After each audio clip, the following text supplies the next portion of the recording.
Ces messages que je me propose aujourd'hui de publier, de vous transmettre, ont été donnés lors de conférences par frère Baxing en France en 1977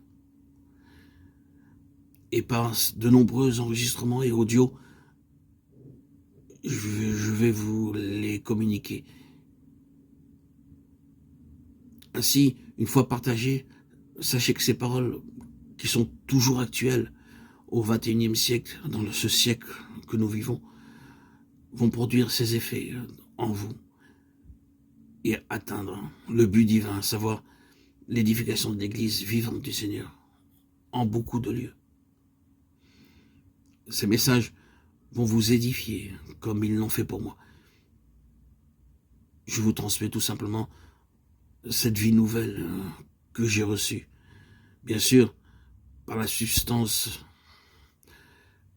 la plus merveilleuse et mystérieuse qu'est le Christ en moi, en communion avec son Saint-Esprit, mais par tous ces germes de connaissances qui vont édifier votre âme, alors que vous cherchez simplement à avoir de la connaissance. Sachez que cela va au-delà de la connaissance. Ces messages parlent à votre esprit. Ils vous permettent d'édifier votre esprit. Et vous verrez au bout de quelques heures d'écoute le résultat. Ainsi en est-il de ma parole qui sort de ma bouche et ne retourne point à moi sans effet, sans avoir exécuté ma volonté et accompli mes desseins.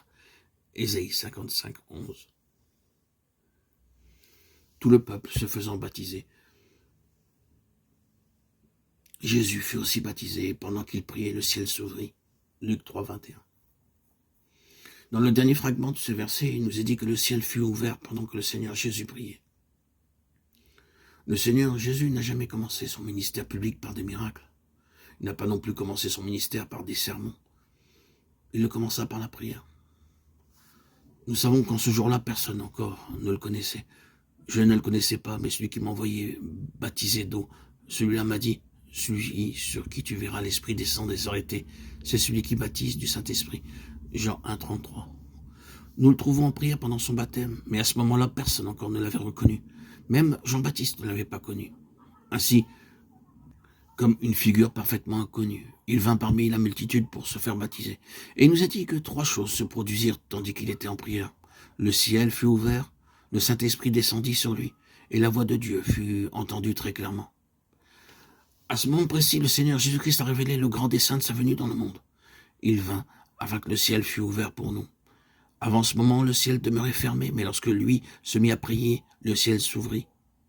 Et lorsqu'il pria, le Saint-Esprit descendit, il vint afin que sa parole fût puissamment accomplie en nous et au milieu de nous.